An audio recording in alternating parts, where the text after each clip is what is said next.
Hello friends, welcome to Shiny சமையல். இன்றைக்கி நம்ம ஸ்ப்ரிங் ரோல் எப்படி பண்ணுறதுன்னு பார்க்க போகிறோம். இதில் நான் கோதுமை மாவு, காய்கறி, பன்னீர் எல்லாம் சேர்த்து செய்திருக்கேன். இதை எப்படி பண்ணுறதுன்னு பார்க்கலாம். ஸ்ப்ரிங் ரோல் பண்ணுறதுக்காக 2 கப் கோதுமை மாவு எடுத்திருக்கேன். அது கூடவே 1/2 டேபிள் ஸ்பூன் எண்ணெயும், அது நல்லா சாஃப்டாக வர்றதுக்காக 1 டீஸ்பூன் நெய்யும், தேவையான அளவு உப்பு சேர்த்து நல்லா மிக்ஸ் பண்ணிக்கணும்.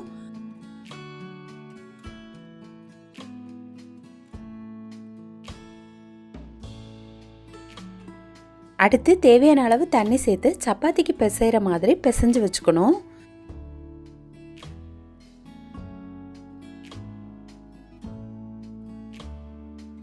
பிசைஞ்சதுக்கு அப்புறமா மாவுக்கு மேலே கொஞ்சம் எண்ணெய் தடவி அதை ஒரு மூடி போட்டு 15 to 30 மினிட்ஸ் ஊற வைக்கணும். அப்போது மாவு வந்து நமக்கு நல்லா சாஃப்டாக கிடைக்கும். அடுத்து ஒரு கடாய் எடுத்து அதில் 1 டேபிள் ஸ்பூன் எண்ணெய் சேர்த்துக்கணும். எண்ணெய் சூடானதுக்கு அப்புறமா அதில் 1/2 டீஸ்பூன் பெருஞ்சீரகம் சேர்த்துக்கணும். அடுத்து 1 கப் கட் பண்ணி வச்சிருக்க வெங்காயம், இதையும் சேர்த்து நல்லா வதக்கணும். வெங்காயம் பாதி வதங்கினதுக்கு அப்புறமா நறுக்கி வச்சிருக்க 1 கப் கேரட், 1 கப் பீன்ஸ் இதையெல்லாம் சேர்த்து நல்லா வதக்கணும். கேரட் பீன்ஸ் வேகிறதுக்கு கொஞ்சம் டைம் ஆகும். அதனால் கேரட் பீன்ஸுக்கு தேவையான அளவு கொஞ்சம் உப்பும் சேர்த்து அதை நல்லா வதக்கணும். கேரட் பீன்ஸ் எல்லாம் கொஞ்சம் பாதி வெந்ததுக்கு அப்புறமா அதில் 1/4 டீஸ்பூன் மஞ்சள் பொடி, 1 டீஸ்பூன் மல்லிப்பொடி, 1/2 டேபிள் ஸ்பூன் மிளகாய் பொடி, அடுத்து இந்த காய்கறிக்கு நல்ல ஒரு மணம் கொடுக்கறதுக்காக 1 டீஸ்பூன் ஜீரகம், பெருஞ்சீரகம் பொடி சேர்க்குறேன். கேரட் பீன்ஸ் எல்லாம் 3/4 பதம் வெந்ததுக்கு அப்புறமா நறுக்கி வச்சிருக்க 1 கப் முட்டைக்கோஸ், 1/2 கப் குடை மிளகாய், அப்புறம் இந்த காய்கறிகளுக்கு தேவையான உப்பு எல்லாம் சேர்த்து நல்லா மிக்ஸ் பண்ணி விடணும். அடுத்து நான் இதில் பன்னீர் சேர்க்க போகிறேன்.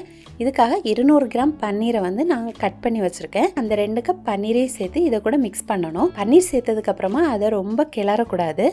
அப்படி கிளறுனா அதெல்லாம் உடஞ்சிடும். அதனால் லைட்டாக கிளறி விட்டுக்கலாம். கடைசியாக இதில் 1/2 டேபிள் ஸ்பூன் மிளகு பொடியும் 1/2 கப் கொத்தமல்லி தழையும் சேர்த்து மிக்ஸ் பண்ணி எடுத்துக்கணும். இப்போது நமக்கு ஸ்ப்ரிங் ரோலில் வைக்கிற மசாலா ரெடியாகி இருக்குது.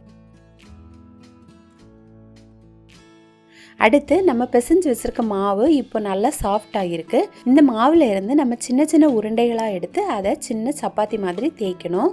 ரொம்ப பெருசாக தேய்க்க வேண்டாம், கொஞ்சம் மீடியமாக சின்னதாக தேய்ச்சி வச்சுக்கணும். இதே மாதிரி 2 சப்பாத்தி தேய்ச்சி வச்சுக்கணும். அடுத்து ஒரு சப்பாத்தி எடுத்து அதுக்கு மேலே கொஞ்சம் எண்ணெயும் கோதுமை மாவும் சேர்த்து தடவி விடணும்.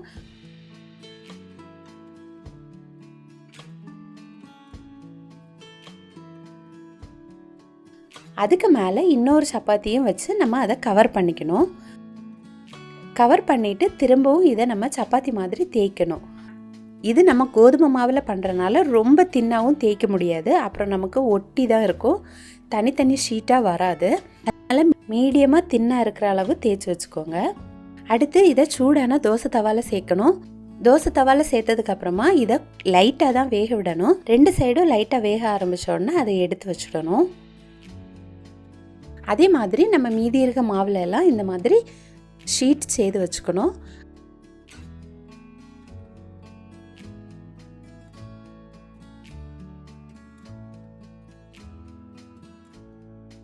நம்ம இப்போ 2 ஷீட்டு சேர்த்ததுக்கப்புறம் இதை ரொம்ப தின்னாக தேய்க்காதீங்க, பிஞ்சு வந்துடும். அதனால் கொஞ்சம் மீடியமாக தின்னாக தேய்ச்சி வச்சுக்கோங்க. அப்போ வந்து இது கரெக்டாக இருக்கும். இப்போ எல்லா மாவுலேயும் அதே மாதிரி செய்து வச்சுட்டேன். இப்போ பாருங்கள், அது ஆறுனதுக்கப்புறமா அந்த ஷீட்ஸ் வந்து சூப்பராக நமக்கு பிரிஞ்சு வரும். இதை நம்ம தனித்தனியாக பிரித்து வச்சுக்கணும்.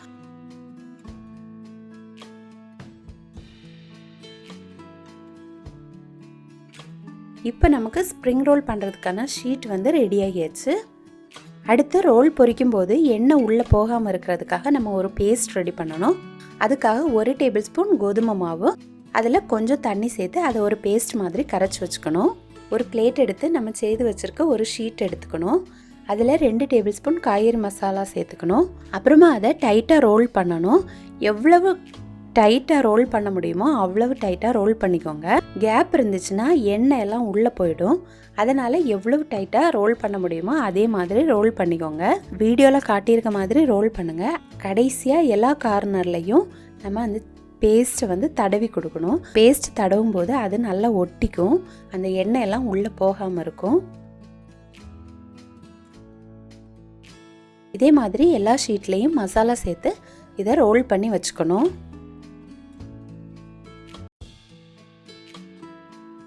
இதில் காரம் வந்து ரொம்ப இருக்கக்கூடாது, மைல்டாக இருந்தால் தான் நமக்கு சாப்பிடும்போது ரொம்ப நல்லாயிருக்கும். அதனால் அதுக்கேற்ற மாதிரி காரம் சேர்த்துக்கோங்க.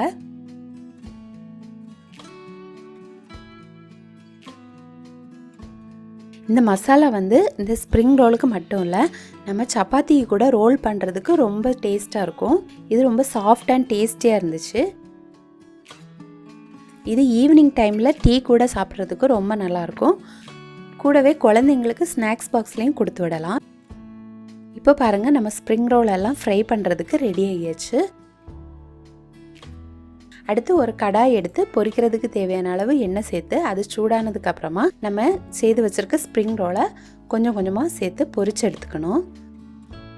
ஒரு சைடு வெந்ததுக்கு அப்புறமா திருப்பி போட்டுக்கணும்.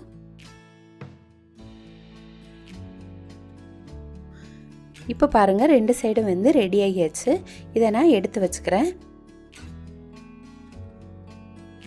இப்போ நமக்கு சுவையான கிறிஸ்பி அண்ட் சாஃப்டான ஸ்ப்ரிங் ரோல் வந்து ரெடி ஆகிருக்கு. இதை நான் கட் பண்ணுறேன் பாருங்கள். மேலே கிறிஸ்பியாகவும் உள்ளே ரொம்ப சாஃப்டாகவும் இருந்துச்சு. இது குழந்தைங்க முதல் பெரியவங்க வர விரும்பி சாப்பிடுவாங்க. ரொம்ப டேஸ்ட்டாக இருந்துச்சு. நீங்களும் கட்டாயம் இந்த ரெசிபியை உங்கள் வீட்டில் செய்து பார்த்து உங்களோட கமெண்ட்ஸை சொல்லுங்கள். இந்த வீடியோ உங்களுக்கு பிடிச்சிருந்துன்னா என்னோட சேனலை லைக் பண்ணுங்கள், ஷேர் பண்ணுங்கள், மறக்காமல் சப்ஸ்கிரைப் பண்ணுங்கள். தேங்க்யூ.